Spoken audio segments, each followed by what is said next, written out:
Welcome to the EuroHockey Institute Podcast, in conversation with the biggest names in sport, generating insight and engagement around coaching, officiating and playing hockey. Presented by Jack Rolfe. Hello, welcome to the EuroHockey Institute Podcast. As ever, we're very grateful for your time and for being a guest with us. If I read off a couple of stats, two-time Olympian, under 18 Dutch head coach, and I'm sure you've seen many a player come through that program. 129 caps for Holland, and now giving back to the sport in one of the most incredible ways of education with the FIH and EuroHockey Institute. Helen, welcome to the EuroHockey Institute podcast. Thank you, Jack. Nice being here. So it's a great honor. So let's go. Awesome. All right, let's crack on. In 2013, 2014, you had the privilege of going through a Masters of Coaching with the Johan Cruyff University. And I read an article online and it said it fast-tracked your coaching experience, and what you learned, or the experiences you had before to the experiences you had after that year, had such an impact on your coaching. And I wondered if you could maybe share a little bit of insight into some of those bigger influences throughout that year. Yeah, thank you for giving me the opportunity to talk about the Johan Cruyff Master in Coaching, which I did in 2013-14, as you mentioned.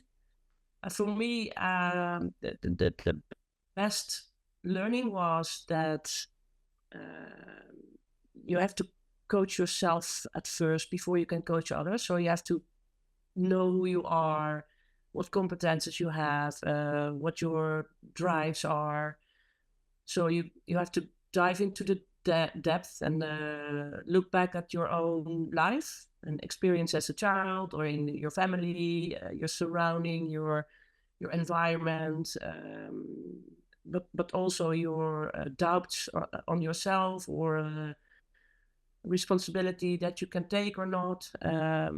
So that was a pretty good and heavy experience. And what I took out of it at most is that if you know yourself and you can stick to your own beliefs and know that your thoughts is the one you can, control, and that you can stay value-free about what others tell you or not telling you with body language or something like that. So you look at things, I look at things differently. And I took that into my coaching career and try to implement the things I've learned about myself and who I am into the practice with my staff or with my family also, or my private life. So and you can stick into stories of others by staying to their story and asking better questions than I did before. Listener. I became a better listener, and I can ask better questions. Yeah. It's awesome. I was reading the Richard Branson book recently, and he said, "Are you listening or are you hearing?" And I think it's such a beautiful difference that sometimes you could just hear it and it's very relaxed, or you can listen and take real care in what you're listening to. Yeah. It's fascinating. Is there a moment that you reflect on and you think that had a massive influence on me, but oh no, I wish I didn't do that? When you first started coaching, the now compared to then, were you a big team meetings person that went on for an hour, or was there a moment where you, as the coach, took that responsibility and maybe should have given it to the players? What do you reflect on between the differences between then and now? That's a good question. Maybe to lead by giving away some responsibilities to my staff, so and also to my players. I think that's the biggest difference, to know your own strength and the strength of your fellow staff members. So that was quite a good journey for me to put some effort into that, and by doing that, making my staff stronger and my team stronger. And the same, we did the same with my players. So know the players, talk to them, ask them questions, and let them tell their values and strength. And that's difficult for under 18 because they're trying to figure out who they are, and it's always difficult for them to tell what they're good at or what they're not good at. So you need always another person to reflect on yourself. So that's I think that's the biggest change for me. And what do you reflect on that your own biggest strengths are? Because I always say everyone should know what their own strengths are, and often if you ask someone what their strengths are, they struggle to tell you because they think about the weaknesses. But if I said, Helen, what are your strengths as a coach? What would you tell me? You need to be passionate, and don't forget the pleasure in the why you do what you do as a player or as a coach. So I think and to see the things that you can't see, but you know that it's there. So I said it's difficult to explain that in English, but I think that you know what I mean about that. So you have to look at the person behind what you see, behind the sportsman or woman.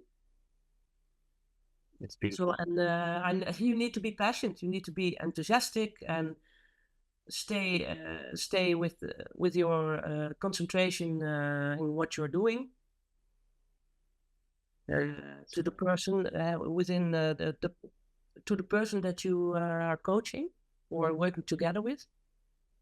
So it's not about I you. remember we had the others. Yeah. We had Sophie Gerrits on the podcast a couple of months back, and I remember her recalling that she went through every single player and how long their journey was to training. Yeah. If their parents were separated or together. Yeah. Was the player studying? Was the player working full time?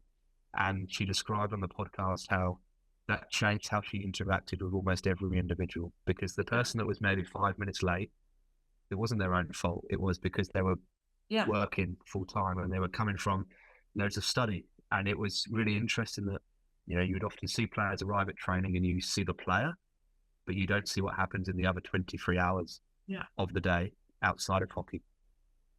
Yeah, and often your own reaction says something about how you think, how your own thinking goes, and it's not telling something about the other. So if you get angry because you want to come on time, so if we agree that you come on time, you be on time, just be on time. That says something about my values, not about yours. I learned that too. So that makes the thinking easier, and that makes your stress level easier to stick to your own thoughts and beliefs, and ask, can you tell me what went wrong? Why are you too late? So don't put a value directly on what you see, what is going to happen. Yeah, that's true. Yeah. And we're all a product of our own environment. And I'm really curious as to what your earliest coaching memory was. Was there a moment when you was the player that you recall as that coach that did something for you, or that coach that maybe didn't do something for you? What was your earliest memory of being coached and coaching?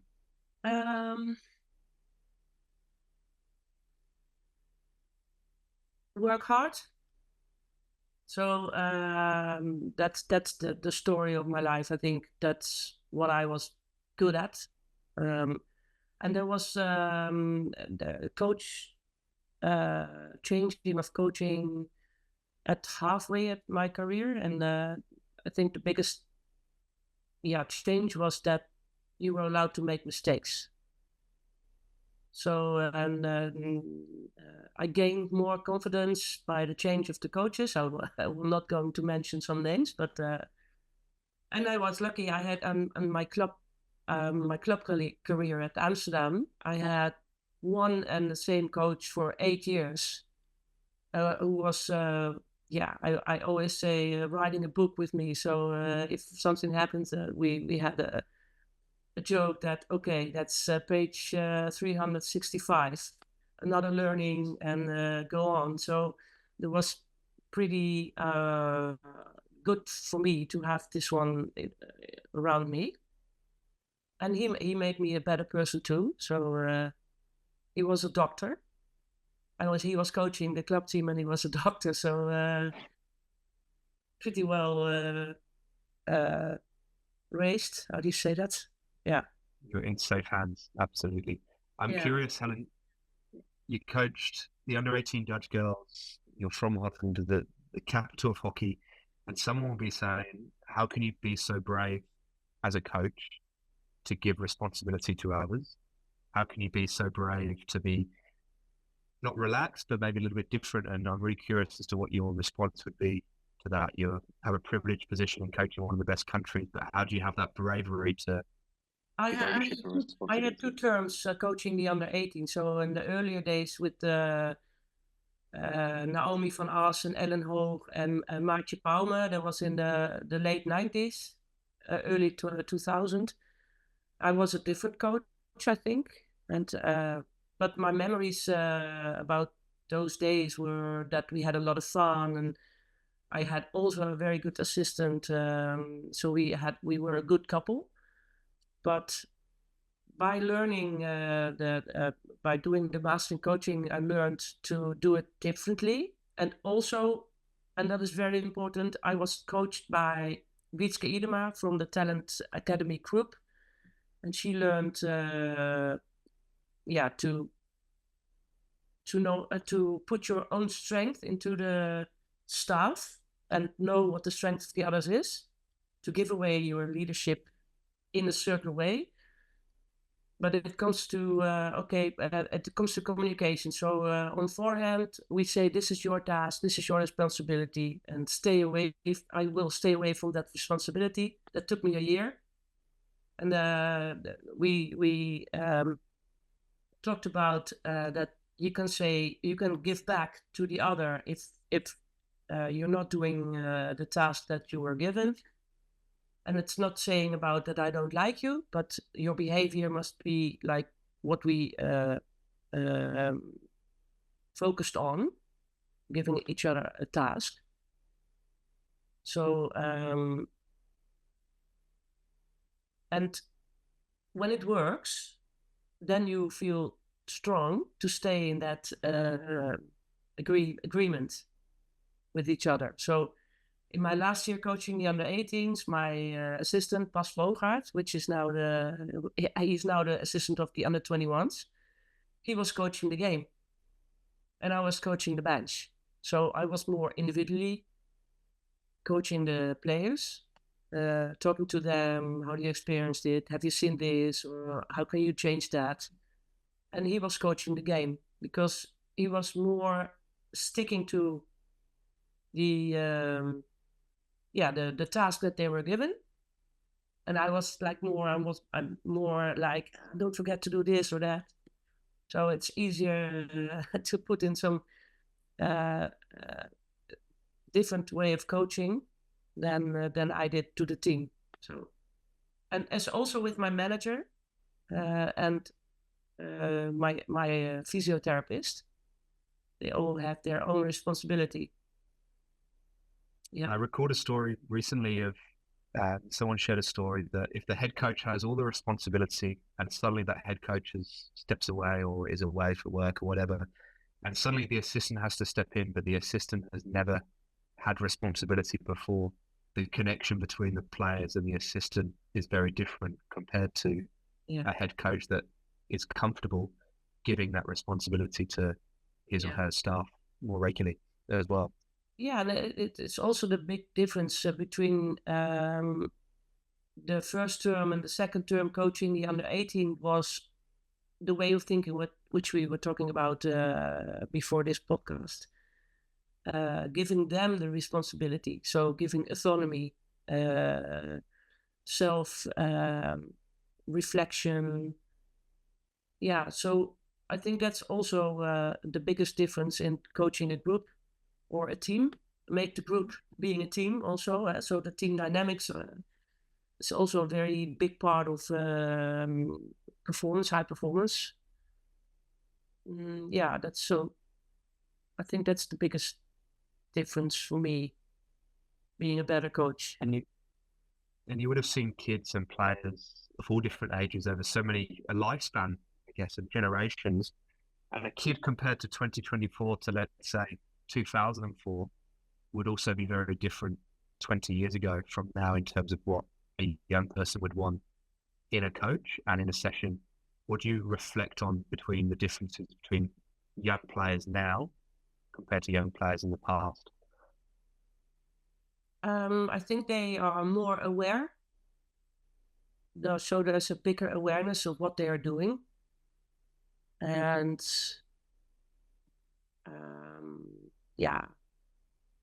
they are more, you say it, toegewijd.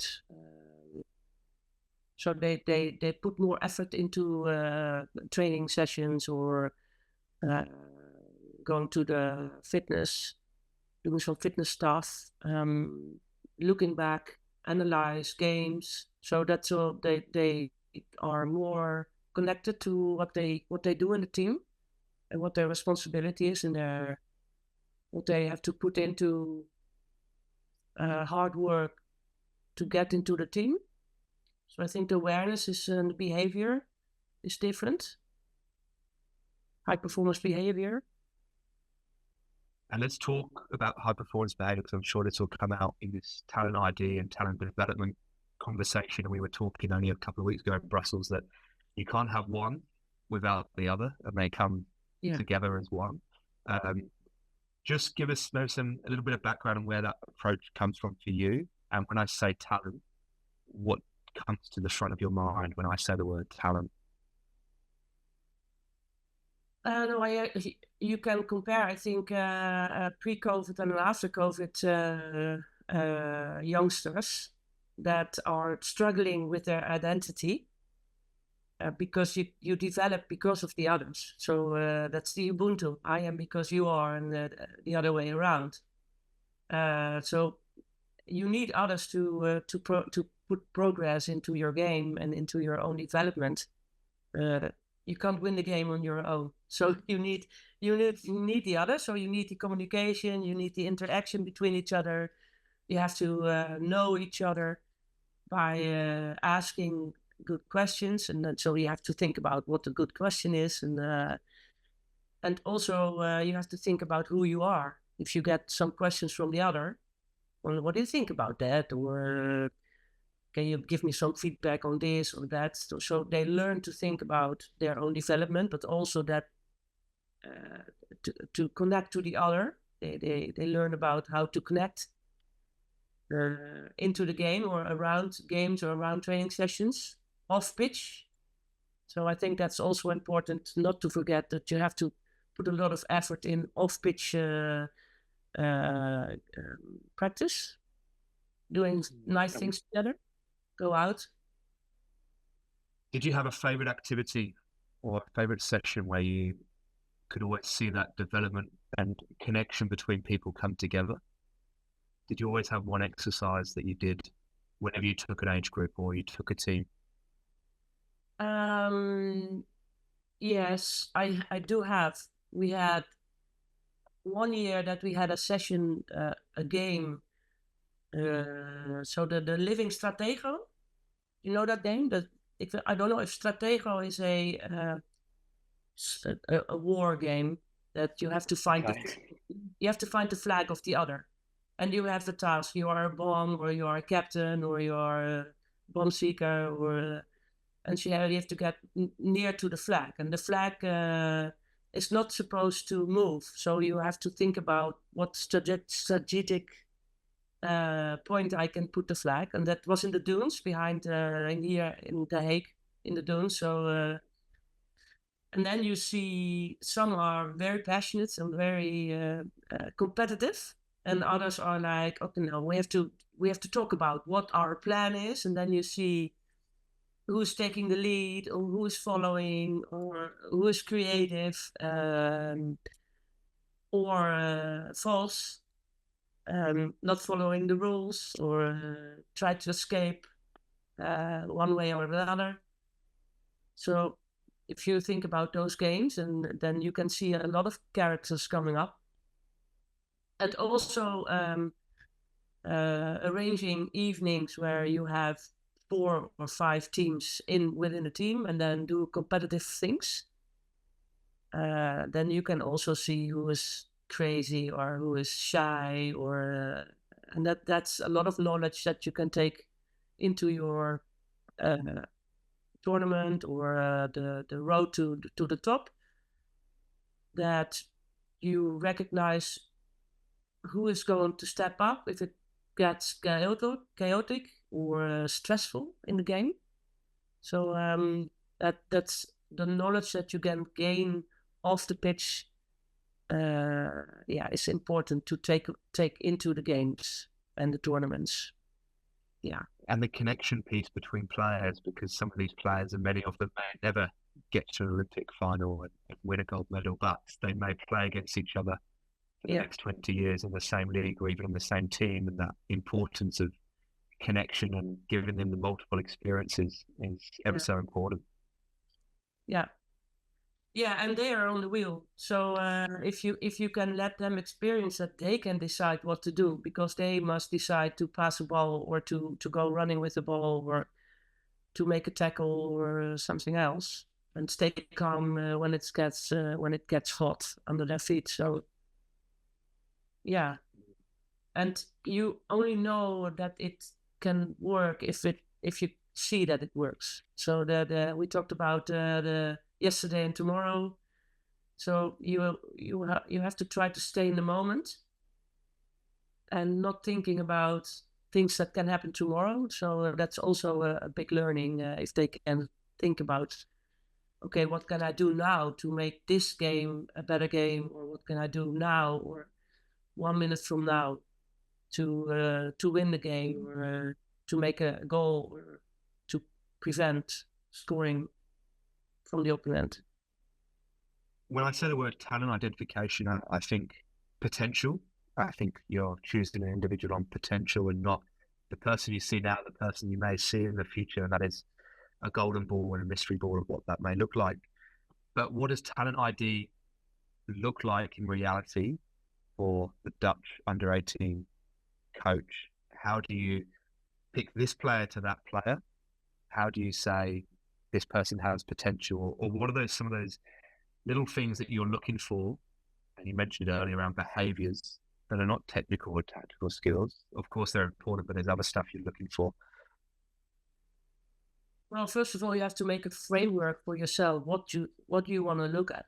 So if you only look at the person with the ball, it is like if you make a picture of a spotlight on one person, there are 10 persons standing in the shadow. So you must know for yourself, I think. That's what I've learned with identified players, to look at the shadow, the ones who are in the shadow. So what are your topics that you look at? So you can look at a good mover, or the one who is making space for the other, the tactical side. And that makes it difficult, because you only have a bias for yourself, that you like some players you like and some you don't like. So you need also in your staff, members of your staff looking differently than you are looking and I am looking.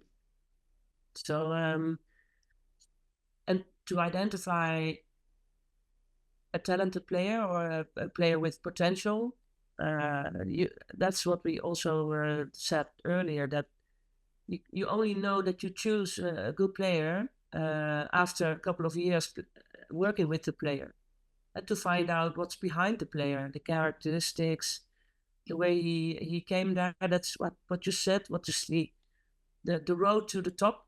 Is it did you start playing hockey at 6, or did you just go play football first and then came back as a player when you were 13 and develop very quickly?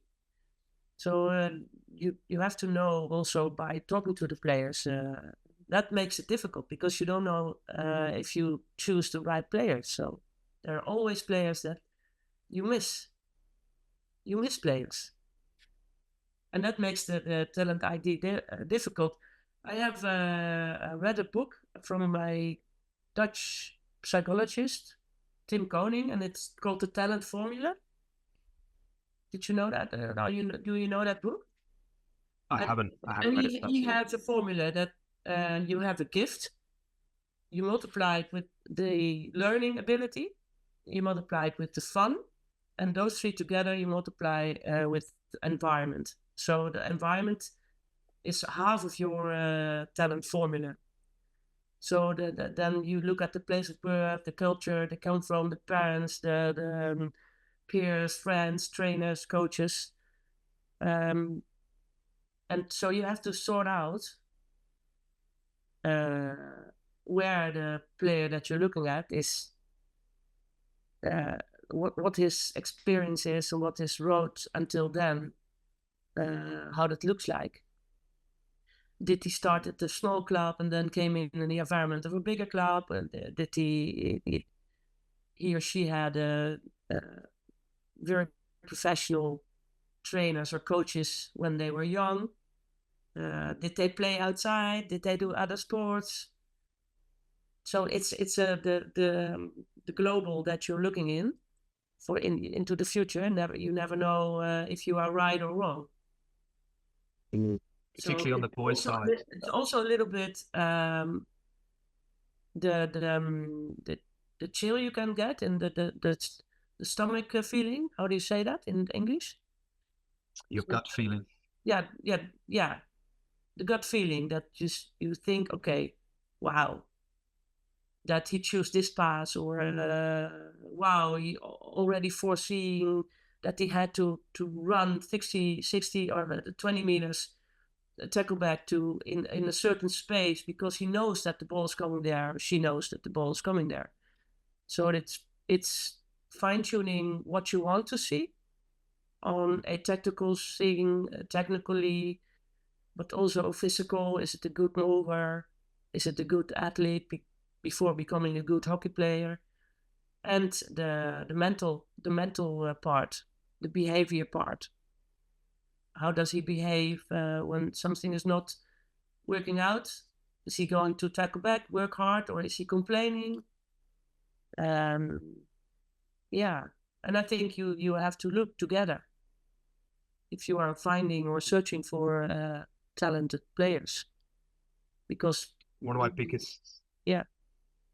biggest memories of Holland, particularly on the boys' side, was you'd go to a club and often they have an Ajax shirt or they have a football shirt, and these boys in particular love football sometimes even more so than their hockey, and they would always play football before training, and that element of playing a different sport and having an interest outside of hockey is also so important, right?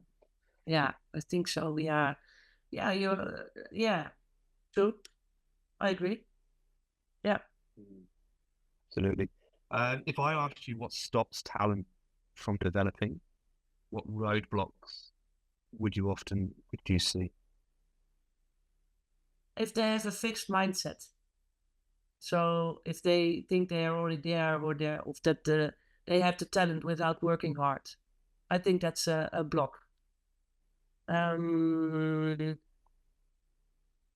That's the biggest, I think. And if they don't understand that they are part of their own learning, so that you have to put your own effort into things that you want to learn, that I'm not going to make you a better person or a better player. You have to do it yourself. So it's about what behavior are you going to lay on the pitch with all the information I give you, or the information that you gain yourself by asking questions, or think about how you can develop yourself.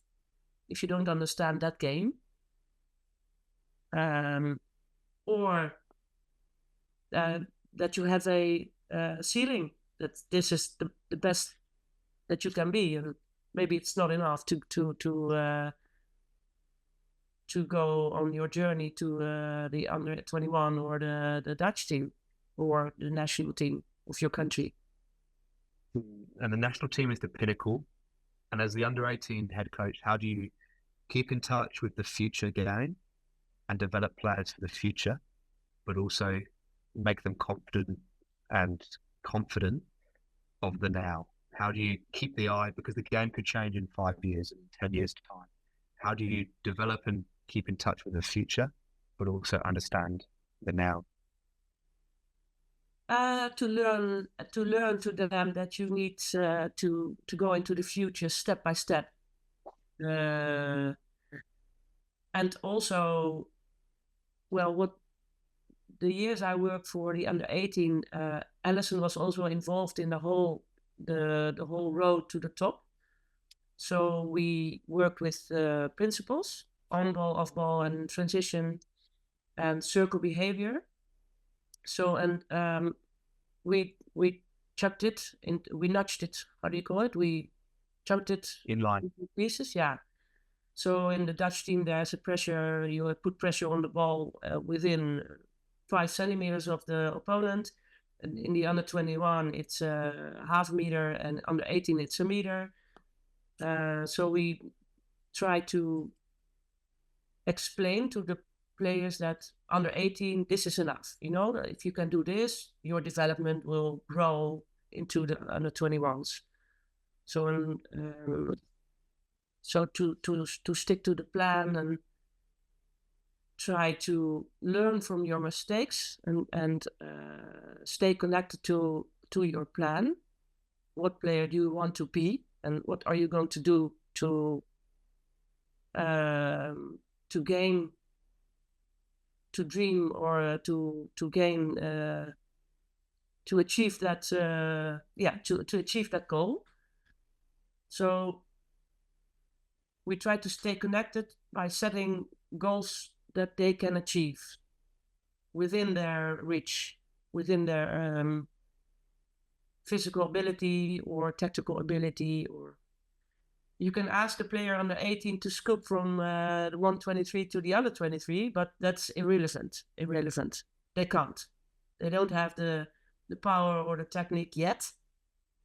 So you learn them that if they can't do a thing, that you can do it yet. I think that's also important, to stay connected to the process. So don't think that you can't do it, but you can't do it yet. And it's just a little word, 3 letters word, but it's so important that they understand that if they can't do it yet, they can learn by doing it step by step. And stay connected to the person that they are on the wheel. So the self-regulation is important. So try to reflect on what you're doing and what you can do better tomorrow. So I think is that an answer to your question? Absolutely. I also wrote down here the self-awareness of the coach to understand where players are now. You know, so often you would see a head coach of the under-18s think it's a senior team going to the Olympics. It's still development. It's still, you're the under-18 coach, but it requires the self-awareness to understand, okay, I'm here, but I need the players in the future and see them in the future as well. Yeah, and what competences do you need? So you have to figure out together with by talking to them on one-on-one, 10 minutes a day, or 5 minutes a day, or in between exercises, or when you walk off the pitch, or you sit in the grass, or there are so many moments that you can ask questions. So what is your goal for today? Pick one. Pick just one. Yeah, I want to improve receiving the ball. Okay, that's where you're going to focus. So make small goals into every training, and then ask when you close down the training in the circle, ask 2 or 3 players, okay, what was your goal? Did you reach it? And when you are in a circle and you ask one player, all the other players think of, okay, when she is going to ask me the question, I have to have an answer. So they're already thinking in their head about their own goal. Ah, shit. What's my goal? What's my goal? Oh, I forgot. I just train. And so you have to train. You have to know why you are training. If you know why are you training, how can you implement your development goals into the game and look at what actually happened and what worked in the game. And then you can develop. So if you stick to what didn't work, and you forget to look at the things that worked, I think that then you can stay connected to your journey to the top.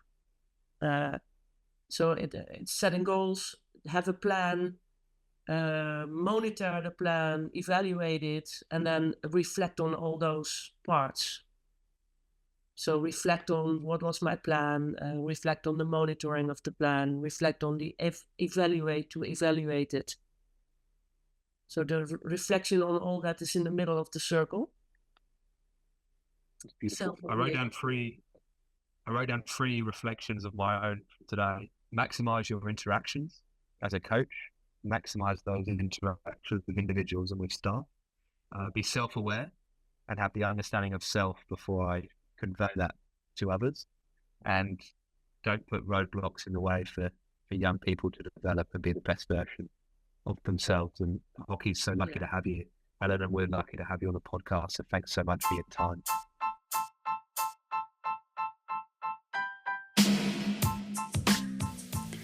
Thank you for listening to the EuroHockey Institute podcast. Follow EuroHockey.org on all social media to keep an eye out for the next episode.